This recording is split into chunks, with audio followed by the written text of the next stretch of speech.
Hi, this is Michael Buffer, and welcome to the Boxhard podcast. Hello, everyone. This is Mikey Garcia. Yo, it's your boy, the odd guy himself, Malik King Scott. Hi, I'm Charlie Edwards. This is Fast Eddie Chambers, and you're listening to the Boxhard podcast with my main man, Joey Coastman. Hello, everybody, and welcome to episode 42 of the Boxhard podcast. I'm your host, Joey Coastman. I'm joined, as always, by Ayaz Sumra. Ayaz, how are you doing? I'm good, Joey. How are you? Very, very good.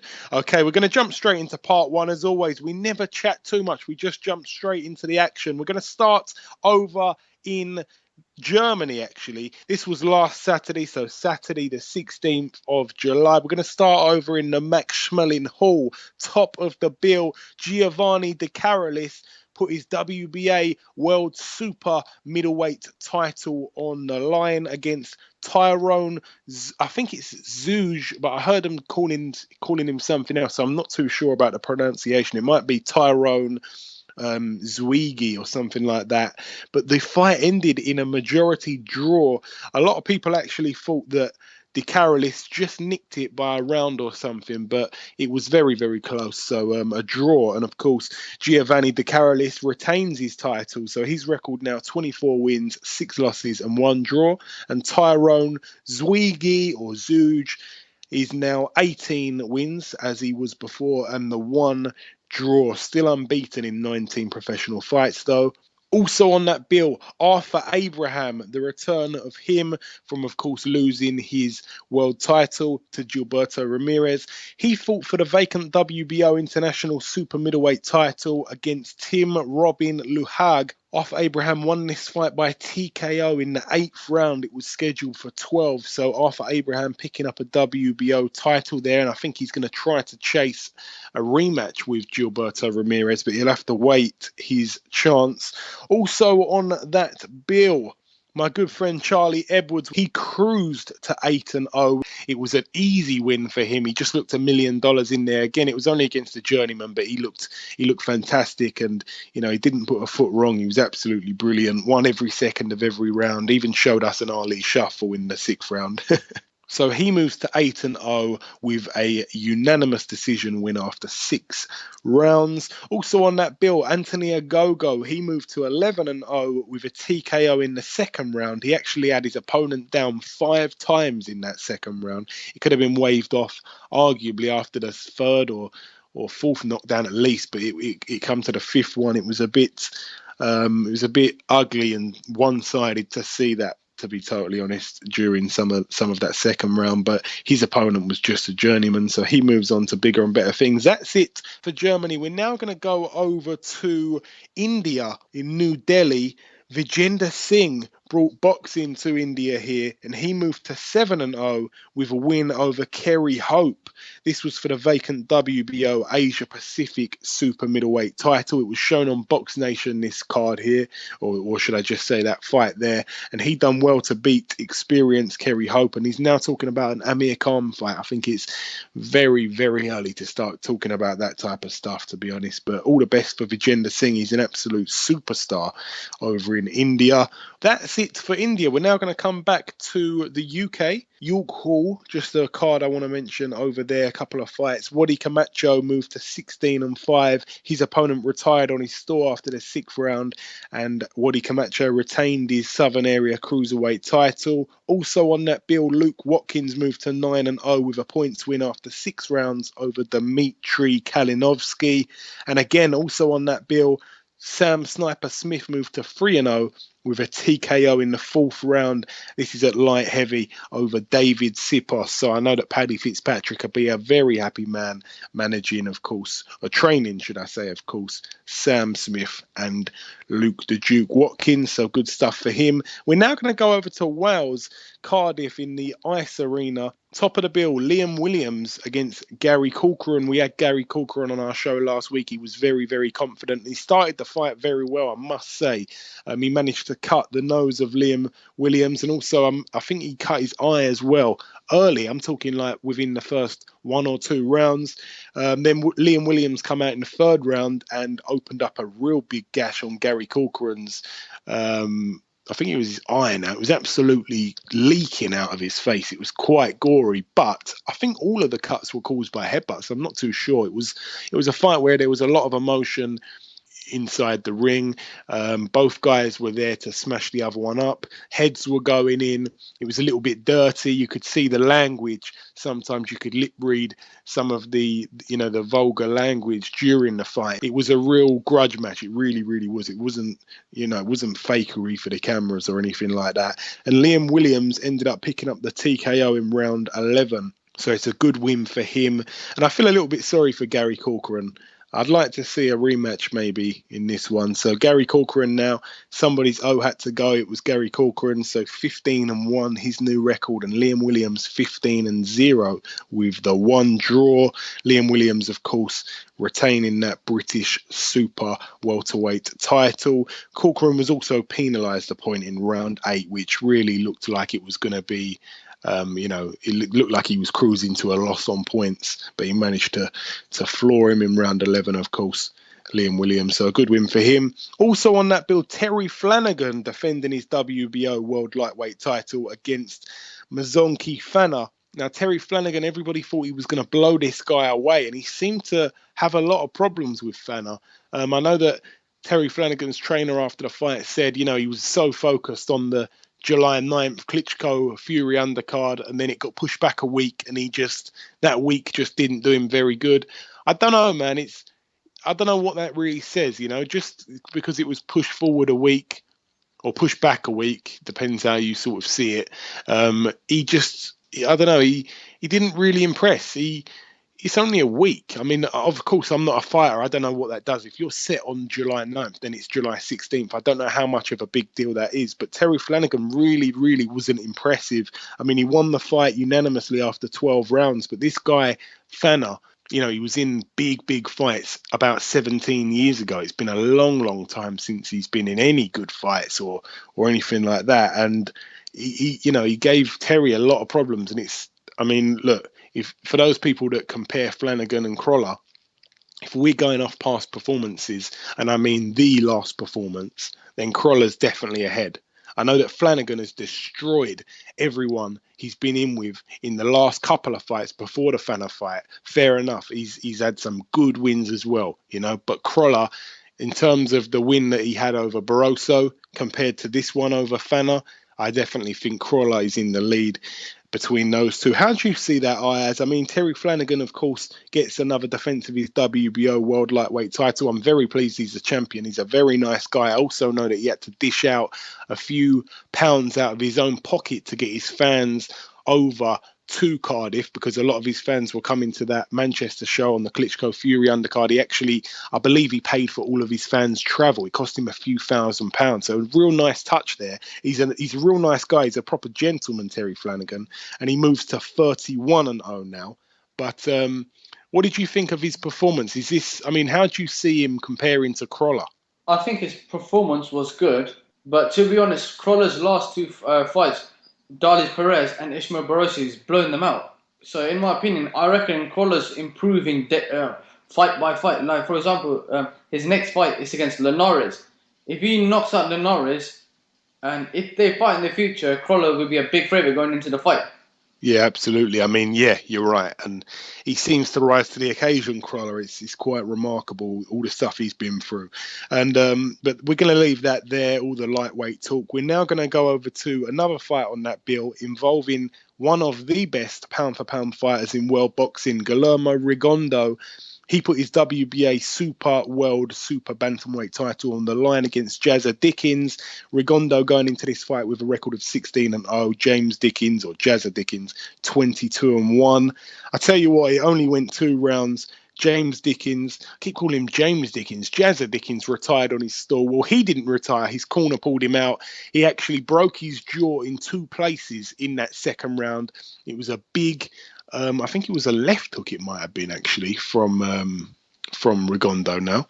I believe it was a a left hook. But Rigondeaux actually, I think that it was a decent fight. I think Jazza Dickens was very, very game, man. He threw a lot of shots. He wasn't scared to throw them, and I think he was doing quite well. I mean, he was probably losing the fight, 2-0, but I thought he put up a decent fight while it lasted.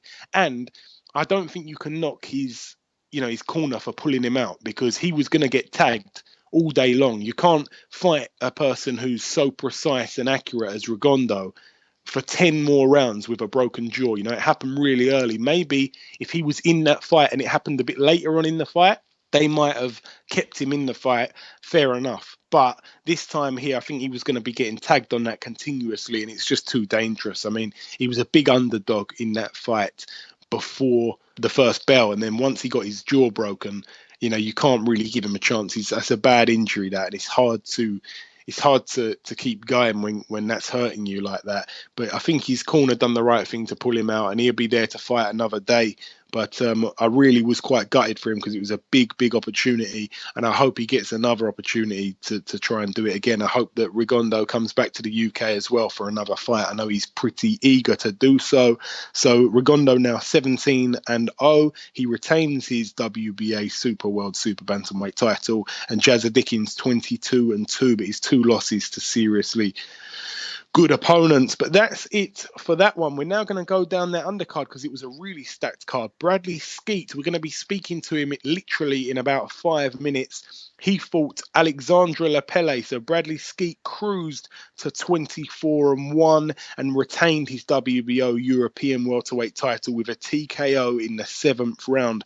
Really good fight for Bradley Skeete. Bradley Skeete's just getting better and better all the time. I don't think it was one of his best performances. I think the Sam Eggington fight was probably his best performance, but he just gets the job done every single time. I think he's one of those guys, if the opportunity's a big one, he kind of rises to the occasion. If he's got a good fighter in front of him, he'll fight good. If he's got a bad fighter, he won't particularly fight too attractively, but he'll still get the job done no matter what.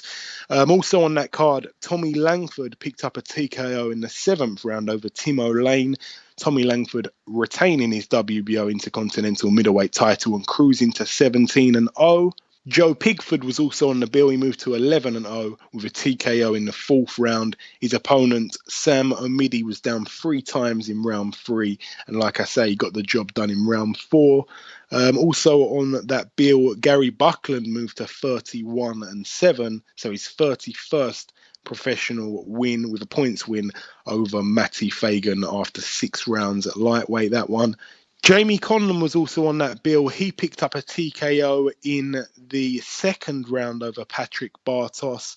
Jamie Conlon now moves to 17-0. His opponent was down twice in that 2nd round. And I tell you what, Jamie Conlon, mate, every fight he's in, it's a bloody exciting fight. But that's it for the UK cards. We're now going to fly over to Birmingham, Alabama. Top of the bill, Deontay Wilder against Chris Arreola. Deontay Wilder, of course, putting his WBC World Heavyweight title on the line against Chris Arreola. Chris Arreola, a bit of a late notice replacement after the Povetkin fiasco. But I tell you what, Deontay Wilder, he did not really impress me, Ayaz. I've got to be completely honest here. I know that he injured his right hand. I'm not sure what he'd done to it. I heard he's broke 2 of his fingers. I've heard he's broke his hand. I heard he tore his right bicep as well. I'm not sure what he's done, but there was some sort of injury. It happened pretty early during the fight. I'm not sure what round it happened in, but they got to a stage in the fight where he just was not throwing his right hand.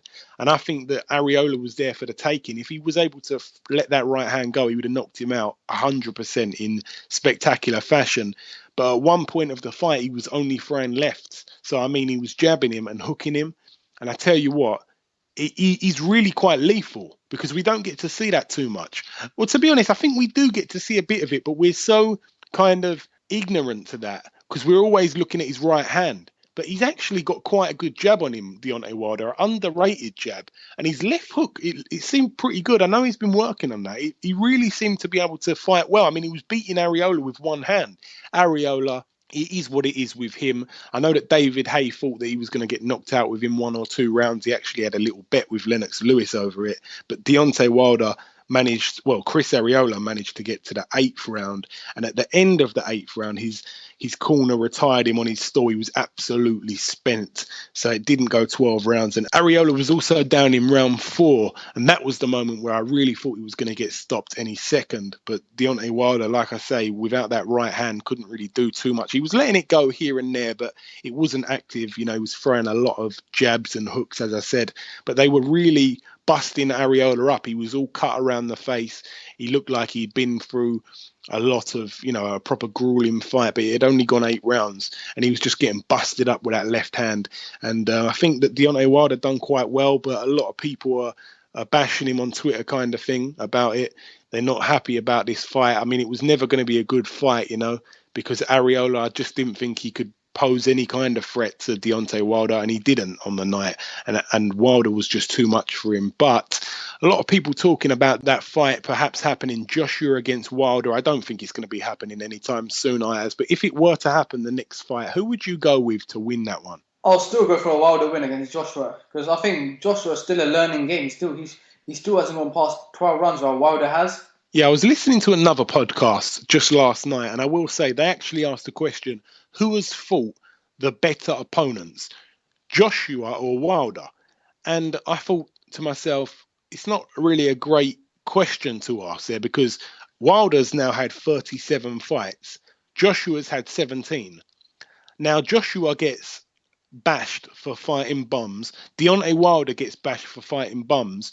Everybody's saying who's the best fighter they've both fought. Well, of course, that's Bermane Stiverne. But I also think that people on that Charles Martin, Dominic Breazeale level that Joshua's fought, I believe that Eric Molina, Artur Spilka, they're all on that level as well. So I definitely think Deontay Wilder has fought the better opposition. However, it's took him a long time, a much longer time than Joshua has, to fight that opposition.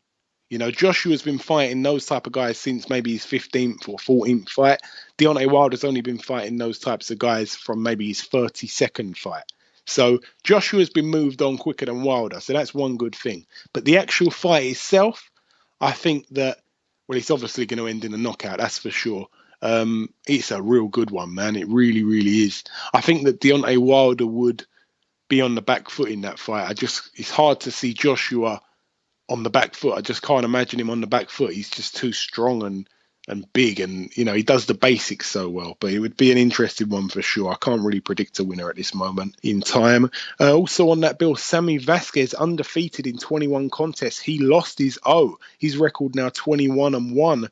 An upset win kind of thing. I know it was like a 50-50 fight, but he was in there to win that fight, and Felix Diaz picked up the win, so he moves to 18-1. It was a strange one, Ayaz, this fight, because I don't know if you've ever seen this before, but the judges announced it a draw, and then that was it. It was the end of the fight, and I went on Twitter, and everyone was going, oh my God, this is outrageous, what a robbery. Loads of pros were going crazy about it on Twitter, and then the fight finished, and it went to to commercials, or adverts, I should be saying. And then it went straight back onto boxing and went, oh, there's been a mistake. We're going to have to, we're going to bring you a new result, which is not a draw. And then it come down to a win to Felix Diaz, which he was the rightful winner. But have you ever seen that? It was a draw. And then it went to, they took back the decision and calculated it again. And it ended up being a win for Felix Diaz. It was quite incredible, to be honest. There was a lot of strange things. I'll tell you another thing that was quite funny and quite strange. One of the Frank Warren fights, I can't remember who it was now. I swear to God, I know you didn't see the Frank Warren card in full, but if you'd have seen this, you'd have laughed your head off. A referee, I don't know who it was, but it needs to be brought to attention. There was a referee who waved off a fight and then changed his mind and let him carry on. Wow, that's absolutely crazy, man. Who would do that? I'm telling you, he waved the fight off and then carried on. And then what happened about 10 seconds later? The guy got knocked straight down and then he waved it off for real. And I thought it was like some sort of Only Fools and Horses style. It was absolutely incredible. But it's got to be addressed. This was terrible. I've never seen that referee before, and I don't want to see him again. I don't like to be too critical, especially of referees. It's a hard job, man, but that was quite abysmal. I've got to say so. It's got to be addressed. Also on that Birmingham bill, we had him on our show last week. It's the hard-hitting heavyweight, 6'6", Gerald Washington. He fought Ray Austin. Ray Austin way past his peak, of course. There's no running away from that one. Gerald Washington knew it, but it's another name for his record. He cruises to 18-0. He's got that one draw, and it was a KO in round 4 for Gerald Washington. And also on that bill, Victor Chinian. He was upset. He was in this fight to win. His record was 42 wins, 8 losses and 1 draw. And he got KO'd in the second round against Sergio Frias, who's got a record of 17 wins, 6 losses and 2 draws. And I've never ever heard of him, but I tell you what, he could bounce on to some big things, but I think Victor Chinian's way past his best, but it was a strange old fight, I've got to say so. It really, really was.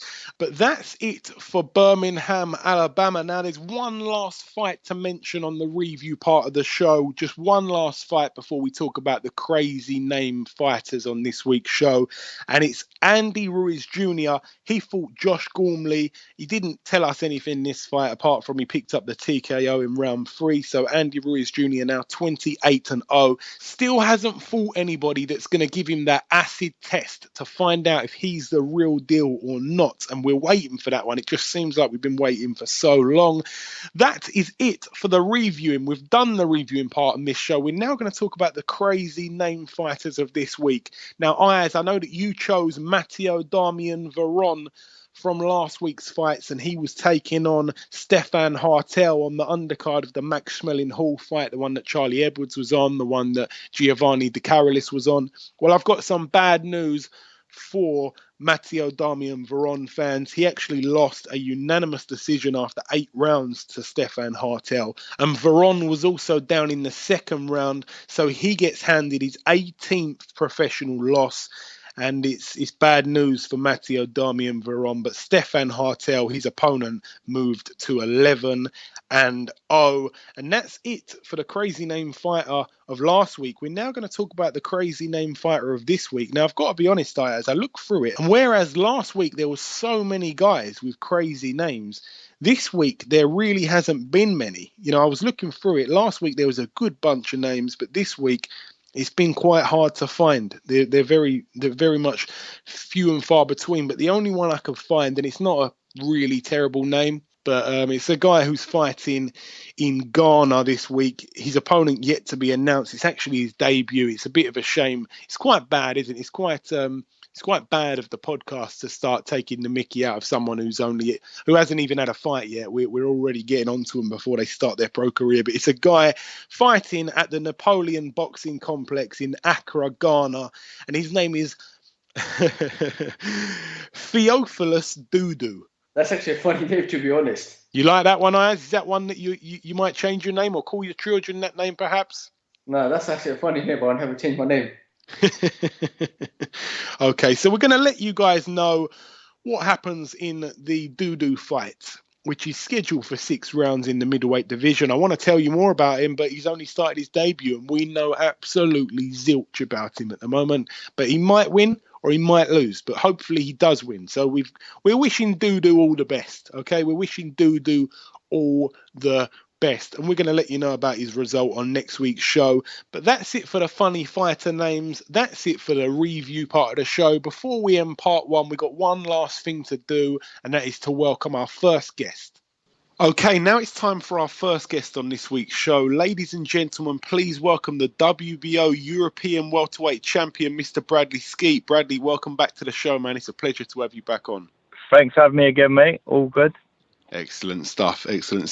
Now, just before we talk about your weekend, I just want to go back to that Sam Eggington fight. I never really got a chance to speak to you on this show anyway, after that fight. What was it like winning the British title in that fashion, Bradley? Because I tell you what, you were really, really, really impressive on that night. Thanks, mate. Yeah, it was great. It was obviously great to get the belt finally.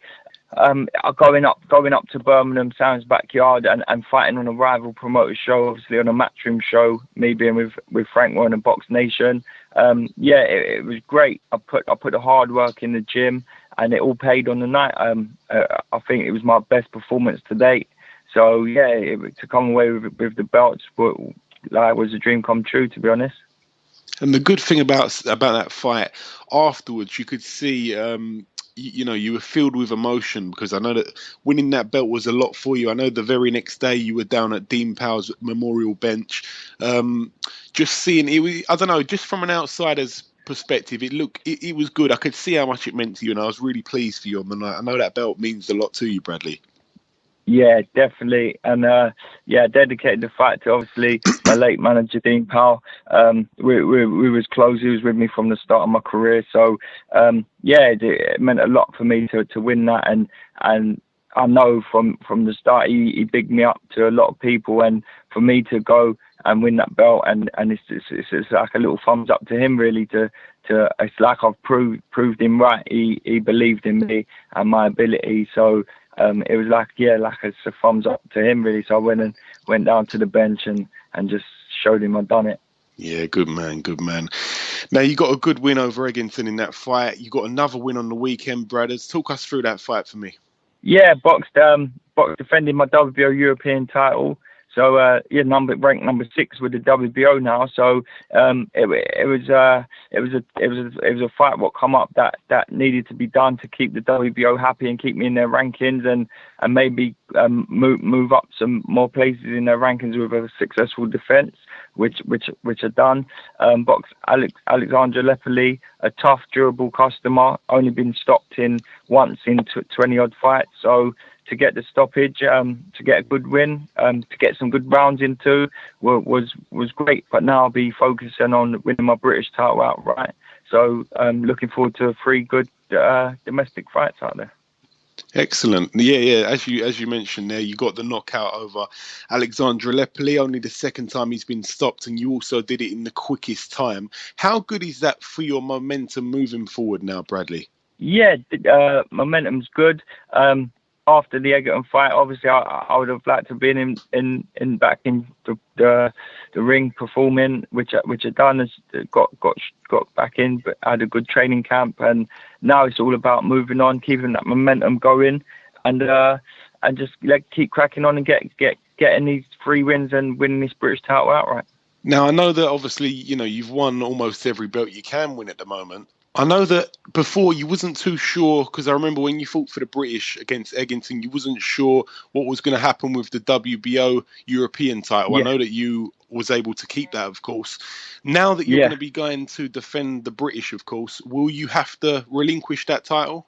I don't think so, because I've made I think that was my 4th successful defence of that title now. So I'm looking to get these 3 defences in quick smart. So I can't see them ordering me to defend anytime soon. So maybe if I can get the 3 defences in and hold on to this belt as well, then it'll be a bonus. But like I say, I've made 4 successful defences now, and with that belt, there is a lot of belts in boxing, and people call them Mickey Mouse belts and whatever. But with this WBO European belt, it's given me a top 10 ranking with the World Boxing Organization, which to me, that's my main dream, is to win a world title. So I'm number 6 now with them. So if I can get a world title opportunity from it, then I'll be holding on to the belt.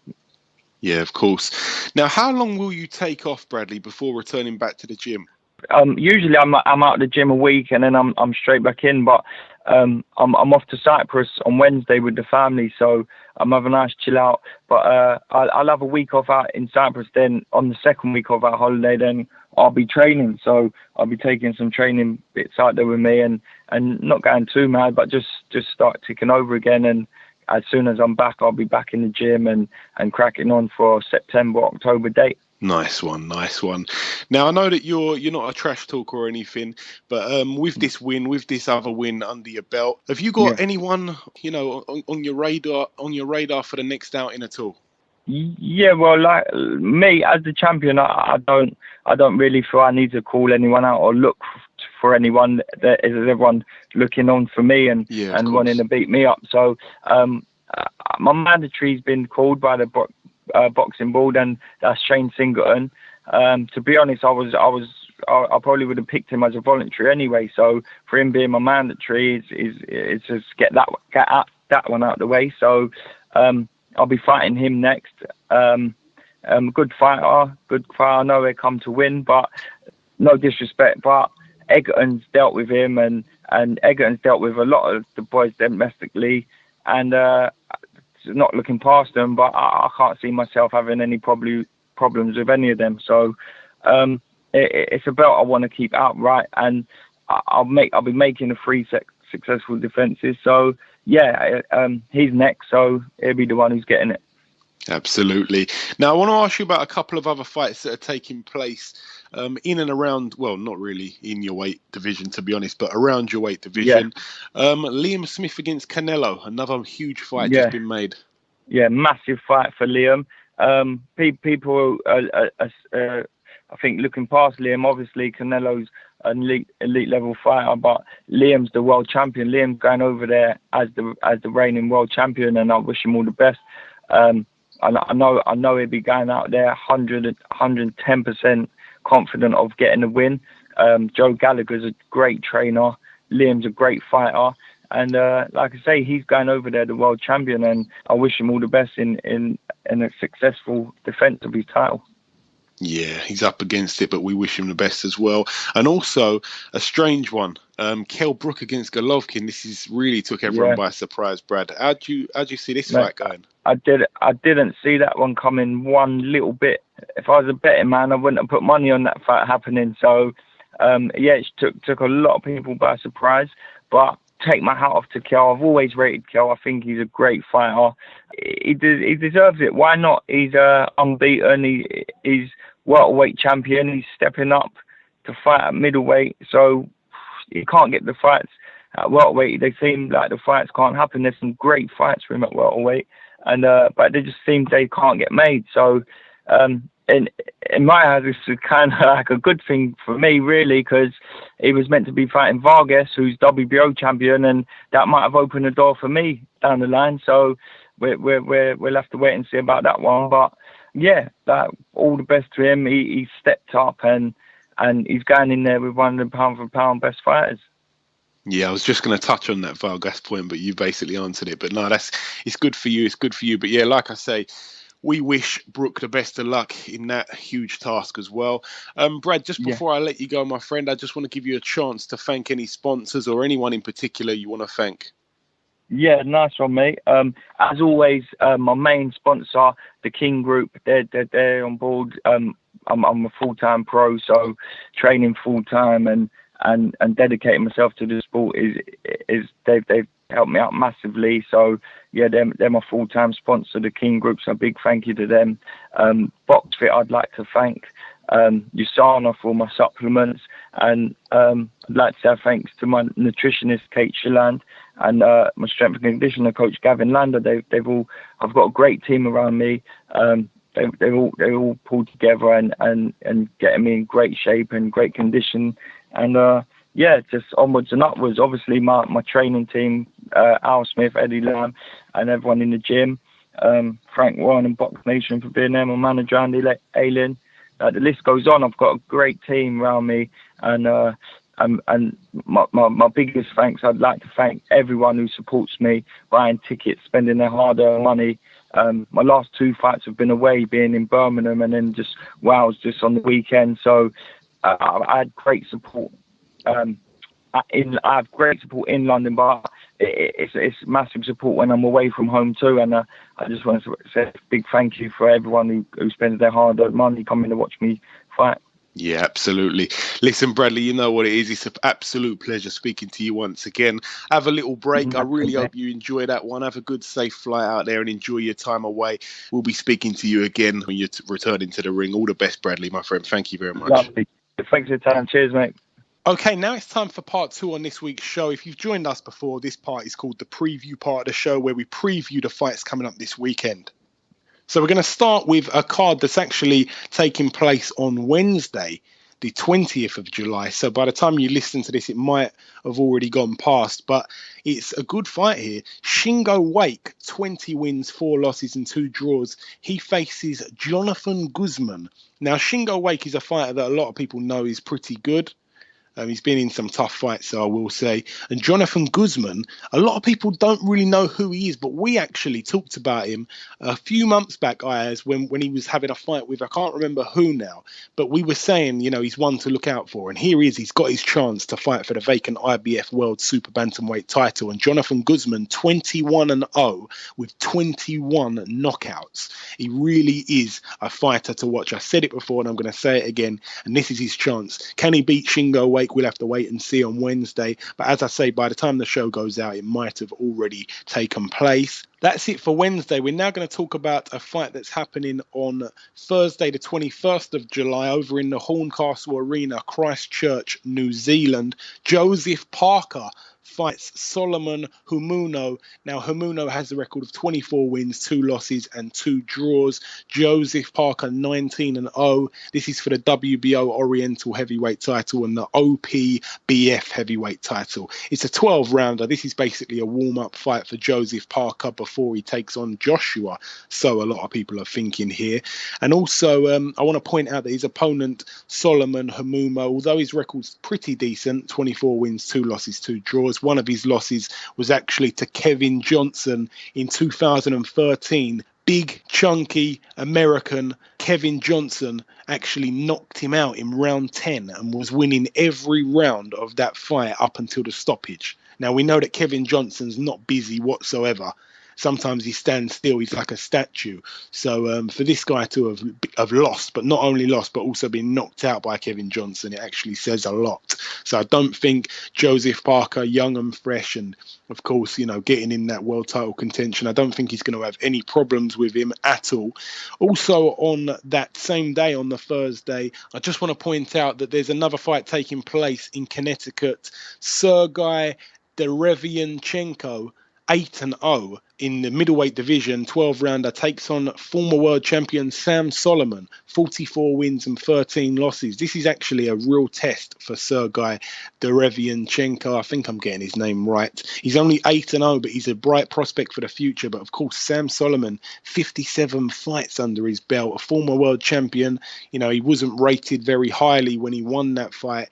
And became the champion at middleweight, but nonetheless he still had that experience. If Derevianchenko can get past him, then it really does make a statement. That's it for Thursday. We're now going to go over to Friday. There seems to be fights on Wednesday, Thursday, Friday, and Saturday this week, so it's good for boxing fans, but it's hard to watch them on TV. So if you know any streams, you're in for a proper jackpot this week. Fighting over in Buenos Aires, Argentina, Diego Chavez, 23-2 with the 1 draw. Remember, he was linked with Kell Brook. He fought Brandon Rios. He fought Timothy Bradley. He faces Jorge Daniel Miranda, who has a record of 55 wins and 16 losses. It's a 10-rounder. It's up at 154. So Diego Chavez, who's actually been out the ring since he fought Timothy Bradley to a draw in December of 2014. In that time, he's put on a bit of weight and he's become a light middleweight, so 154. So he's behind. He's put those days behind him, fighting down at 147. So it's going to be interesting to see what he's got left. I never rated him hugely as a fighter, to be completely honest.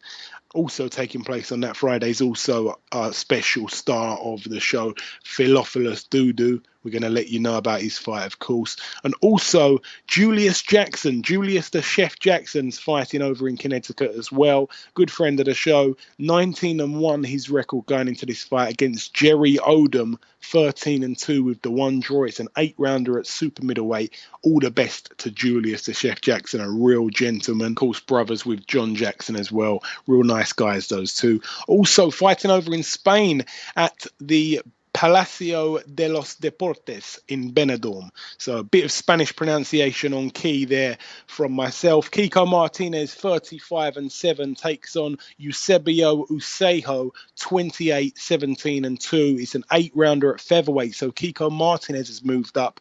I don't really see why he's fighting these journeymen like these guys that he's fighting in Spain, and he's picking up wins over him. I hope it doesn't bounce him into another title fight, because that would just be quite unreal. he's way past it, Kiko Martinez. I don't really know why he's carrying on, to be honest. I don't want to be too critical, but I'm just giving my honest opinion. Also on that undercard, Sergio Garcia, 21-0. He faces a guy called Michael Moorer. Of course, it's not the Michael Moorer. It's a guy who's a super welterweight, and his record is 11-10. He faces Sergio Garcia over 8 rounds. Also on that bill, Abigail Medina, 15-3 with the 2 draws. He faces Elvis Guillen, 9-23 with 4 draws. That is a 6-rounder in the super bantamweight division. But that's it for Spain. We're now going to go over to the MGM Grand, Las Vegas, Nevada. Terence Crawford, the battler from Omaha, Nebraska. He faces Victor Postel. Both guys putting their titles on the line. Terence Crawford putting his WBO World Super Lightweight title on the line. Victor Postel putting his WBC World Super Lightweight title on the line. Both guys 28-0. Combined record of 56-0. Somebody's O's got to go. Ayaz, talk to me about this fight. What a barn burner this one is. What a unification this is going to be, yeah? Crawford, my word, he's been a good fighter. So is Postel. Last Postel fight I saw, yeah, was against Matisse, where he stopped Matisse, yeah. But Crawford's been knocking everyone out recently, yeah. And this fight, in my opinion, if I'm going to go for a win, I'm going to go for a Crawford points win. I've got to go with a Crawford win. I think maybe even knockout, but these guys are both in the prime of their life, and it's great to see 2 guys fight, not only in the prime of their life, but both in a unification fight. You know, this is a fantastic matchup. I cannot wait for this one. This one's on Box Nation as well, so I'm over the moon. I'm going to be tuning into that one.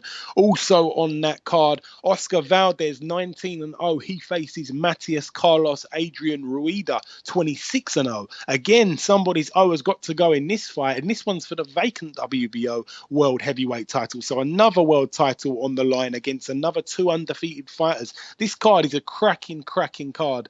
Also on this bill, Jose Benavidez, 24-0. He faces Francisco Santana, 24-4 with the 1 draw. That's a 10-rounder at welterweight. Also on this bill, Ik Yang, 19-1. He faces Leonardo Zappavigna, 34-2. Also on this bill, another good fight, Alexander Gavodzic. Now, he's a light heavyweight, 10-0. He faces Tommy Karpensi, 26-5 with the 1 draw. That's for the NABF light heavyweight title. And that's all the fights for the USA. Now, the last fight that we're going to mention on the preview part of the show, just one fight taking place on the Sunday, I believe, over in Ukraine. Andrei Rudenko, 28-2. Both of his losses. To be honest, he lost that fight to Lucas Brown, but I honestly thought he scraped that fight. But a good fighter, Andrei Rudenko, and his other loss to Hughie Fury, where Hughie Fury outpointed him pretty much without a problem. But Andrei Rudenko, 28-2, he faces Marcelo Luis Nascimento, a tricky fighter, a tough guy, but not a great fighter. I think he's going to probably get knocked out. His record 22-13, so all the best to both guys, but I think Rudenko's going to win that one pretty easily. And that's it for the previewing on this week's show. So we've done part 1. Before we end part 2, we're going to welcome our second guest. Ladies and gentlemen, please welcome, fighting on Friday over in Connecticut, USA, Julius The Chef Jackson. Julius, welcome to the show, brother. It's great to have you back on. Thanks for having me, man. It's a pleasure. It's a pleasure to be on the show, bro. Excellent, man. The pleasure is mine. Now, as I mentioned, you're fighting on Friday. Just before we get on to that, Julius, I wanted to ask you how your brother's getting on. I know that me and you both spoke briefly after his loss for the world title against Jermell Charlo. How's he getting along? He's great, man. He's feeling good. It was definitely a tough loss for him. Emotionally, it's hard to deal with, but he's doing okay. He's been back in the gym and sparring with me and getting me ready for my fight. So he's definitely on the up and up. Hopefully, he'll be back in the ring in a couple of months. Oh, excellent stuff. Excellent stuff. I'm happy to hear that. Now, of course, you're fighting on Friday against Jerry Odom. It's an 8-rounder. Do you know much about your opponent, Julius? A little bit. I don't really know him. I was supposed to fight Ronald Ellis, and Ronald Ellis and Jerry Odom, they fought about 3 months ago, and they had a draw. So Ellis broke his hand, and Jerry Odom took his place. He's been training for fights, he said, so he's ready to fight. So I'm just excited for a good fight. I'm looking forward to challenging myself again. So hopefully he's ready, and I'm gonna bring my A game. And of course, things haven't been great boxing-wise lately for you and your brother. How important is it to grab a win on Friday and change the momentum back to winning ways? Yeah, I think my whole team needs it. Not just me and my brother, but the whole team needs it. So I'm really excited to be the one to bring the W back and give us that momentum again and that confidence back. So I'm excited to do that. Excellent stuff. How many fights are you looking to have this year, Julius, providing, of course, you get through Mr. Odom on Friday night? As much as possible, man. Since my last fight, I've gotten so much hungrier. So I'm excited to just get back where I was and fight for the super middleweight world championship. So as much as possible, as much as they can get me in there, I want to be in there. So I'm going to stay ready and be ready. I want to ask you about that 168 division at, of course, super middleweight. Who do you see as the main man in that weight category, Julius? Right now, I would think the main man would be not Jack, but James DeGale. Yeah, I think he's the top guy right now in the middleweight. I think he's got the most skill, and he's a dangerous fighter, and I'd love to step in the ring with him. What's your opinion on Gilberto Ramirez as well, the guy who beat, of course, Arthur Abraham recently? Yes, Gilberto's a great fighter as well. He's not as technical as DeGale, but definitely a tough Mexican fighter. And I was actually supposed to fight him not too long ago, but that never happened. But he's definitely a good opponent as well. And I want to ask you now, just outside of the ring, Julius, how's the cooking getting along? I know last time that we spoke, it was just before your last fight, so the back end of 2015, you were saying that you were going on to the Food Network. Now, I know that happened. How was that whole experience for you, and how's all your cooking going in general? Oh, that was a great experience. It was one of my dreams, and that came true. And actually, we're looking to do some more stuff in the future with the Food Network and BSTV Entertainment. The production team that did the show. So it's been going great, man. I've also been doing some events here at home in the island, and people are loving it. I'm teaching people and cooking for people at the same time. So that's been going well. And so the cooking stuff's been going well. I'm also going to put out a cookbook here shortly, so be on the lookout for that. Yeah, for sure. And also, Julius, you must have had no problem getting a girlfriend, man. I mean, everybody loves a tough guy, and especially someone who can make a meal as well. And you've got it all. I guess so. Now, another thing I wanted to ask you is it's more so in your brother's weight division more than yourself, but there's a huge fight, especially for the UK and of course Mexico. Canelo taking on Liam Smith. It's took the world by surprise. Who do you see winning this fight? How do you see this fight going, Julius? I think it's a good fight. A lot of people are kind of looking over it because Canelo was supposed to fight Triple G, but I think it's a good fight. Liam is a great boxer, good technically, and Canelo usually has problems with guys who can box well. So I think it's going to be a good fight. Of course, Canelo's power, I think, gives him a little edge, but I think it'll be a good fight, a good showing. But I'll give Canelo the small advantage. So maybe I think it'll go. I think it can go all rounds, and the decision will go to Canelo. That's how I see it going. I hope you're wrong with that, but yeah, of course, you can't disagree with that prediction. And also, the last question I want to ask you now, another strange one that took everybody by surprise, probably even more so than the Canelo Smith fight. Kell Brook against Golovkin. Yeah. A lot of people are texting me and calling me and asking me what's going on with your boy Triple G. Why is he fighting Kell Brook? All that.